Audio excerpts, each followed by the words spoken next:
নমস্কার বন্ধুরা, আশা করি তোমরা সকলেই ভালো আছো।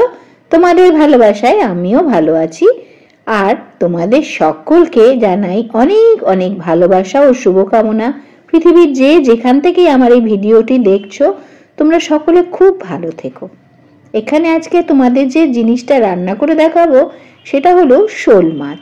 শীতকাল পড়ে গেছে, হাজারো রকমের রঙিন সবজি বলো আর বিভিন্ন রকমের শীতের মাছই বলো, আলু, বেগুন, বড়ি, তার সাথে শিম, ফুলকপি, কি না কি কত কিছু দিয়ে কত কিছু রান্না করা যায়।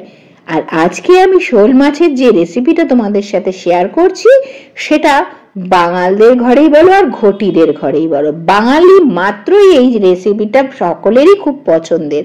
এখানে দেখো মাছের পিসগুলো আমি তোমাদের আগে দেখিয়ে নিলাম।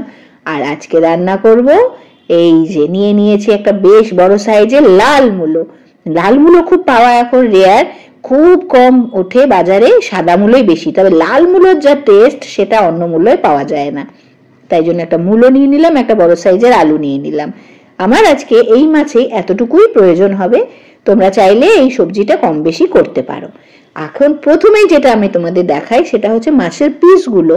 দেখো একটা মাছকে খুব বেশি হলে 3 পিস করেছে, একটা রিং পিস করলো, করে সেটাকে চিলি পিসের যে শেপটা হয় সেরকম দেওয়ার চেষ্টা করেছে। তবে আজকে পিসগুলো একটু বড় করেছে। আমি বলে দিয়েছিলাম এর আগের দিন যে এরকম পিসগুলো হলে পরে একটু বড় যেন করে, একেবারেই গুড়ি গুড়ি যেন না করে। সেই জন্য একটু বড় করে কাটিং করে নিয়ে আসা হয়েছে বাজার থেকে, একেবারে ছাল ছাড়িয়ে। এই একটা জিনিস আমি পারি না, ওরা খুব সুন্দর করে ছালটা ছাড়াতে পারে শোল মাছের, যেটা খুব খুব টাফ। সেই জন্য ওটা করে ওরা পিসগুলো করেই দিয়েছে, পিসগুলো না করে দিলে আমি বাড়িতেই করে নিই। তারপরেই ভালো করে মাছ ধুয়ে জল ঝরিয়ে রেখে দিয়েছি। এখন নুন হলুদ দিয়ে কড়াতে তেল গরম করে আমি মাছগুলো এক এক করে ভেজে তুলছি। শোল মাছ যদি টাটকা মাছ, যেহেতু জানোই জ্যান্ত মাছ এগুলো হয়, এই মাছ খুব বেশি কড়া করে ভাজলে কিন্তু ভালো লাগে না।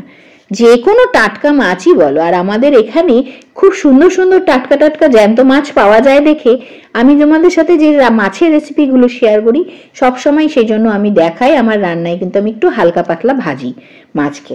এইবারে এইরকম ছোট ছোট পিস করে নিলাম মূলোগুলোকে, আর তার সাথে আলুটাও করে নিয়েছি এর থেকে একটু বড় সাইজের ডুমো ডুমো পিস।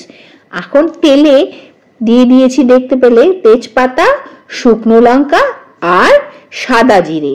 এই 3টে জিনিস ফোড়ন দিলে যা সুন্দর গন্ধ আসে শোল মাছ মূলো দিয়ে রান্না করলে, তার সাথে আর কিছু লাগে না। এবারে ওই মূলো আর আলুটা একটু ভেজে নিলাম, হলুদ আর লবণও যোগ করে দিলাম তার সাথে এখন। আর খুব বেশি ভাজবো না, কারণ এর সাথে আমি একটা মশলা দেব। এই মশলাটা রেডি করতে হলে কি কি লাগবে চলো আগে দেখাই। প্রথমেই দিয়ে দেব মিক্সিং জারের মধ্যে ধনে এবং জিরের গুঁড়ো সম পরিমাণে।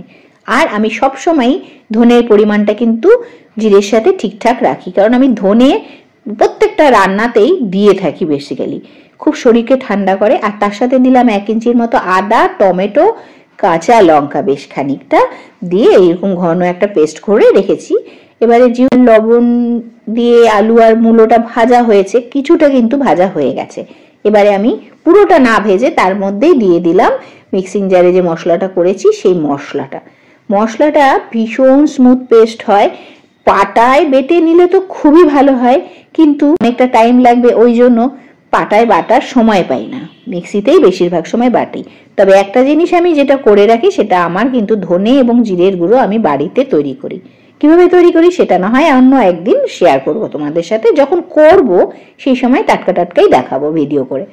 এবারে মশলাটা বেশ খানিকক্ষণ মূলো আর আলু যেটুকু ভাজা বাকি ছিল তার সাথে কষিয়ে নিলাম। এরপরে মূলো আর আলু কিন্তু মোটামুটি সেদ্ধই হয়ে গেছে। এবারে গরম জল দিয়ে দিলাম ঝোলের জন্য পরিমাণ মতন, তবে খুব বেশি ঝোল দিলাম না, কারণ আমার আলু আর মূলো সেদ্ধ প্রায় হয়ে এসেছে। ফুটে ওঠার পর মাছ দিয়ে দিলাম, আর বেশ খানিকক্ষণ ফুটে ওঠার পর যখন রান্না প্রায় শেষ তখন দিয়ে দিলাম উপর থেকে বেশ সুন্দর টাটকা ধনেপাতা কুচনো। এই জিনিসটা দিলে পরে তো শীতকালে মনে হয় আর কোনো কিছুরই প্রয়োজন হয় না যে কোনো রান্নায়। আমার রান্না কমপ্লিট। এর মধ্যে কিন্তু গরম মশলা দেব না, যেহেতু ধনেপাতা দিয়েছি তাই। আর যদি ধনেপাতার দিন না হতো তাহলে অবশ্যই এর মধ্যে আমি গরম মশলার গুঁড়ো একটু অ্যাড করতাম। এই রান্নাটা খেতে যা সুস্বাদু হয়, আর শীতকালে এরকম টাটকা মূলো দিয়ে যদি শোল মাছের ঝোল রান্না করো, তুমি যে কোনো কাউকে খাইয়ে যা বাহবা পাবে তার বলার না।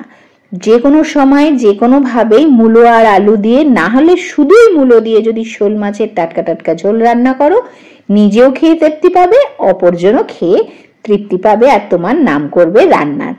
চলো আজকের ভিডিওটা এখানেই শেষ করছি। যদি রেসিপিটা ভালো লাগে একটা লাইক করো, সাবধানে থেকো, সুস্থ থেকো, আর চ্যানেলটিকে নতুন নতুন রান্না দেখবার জন্য সাবস্ক্রাইব করে রেখো।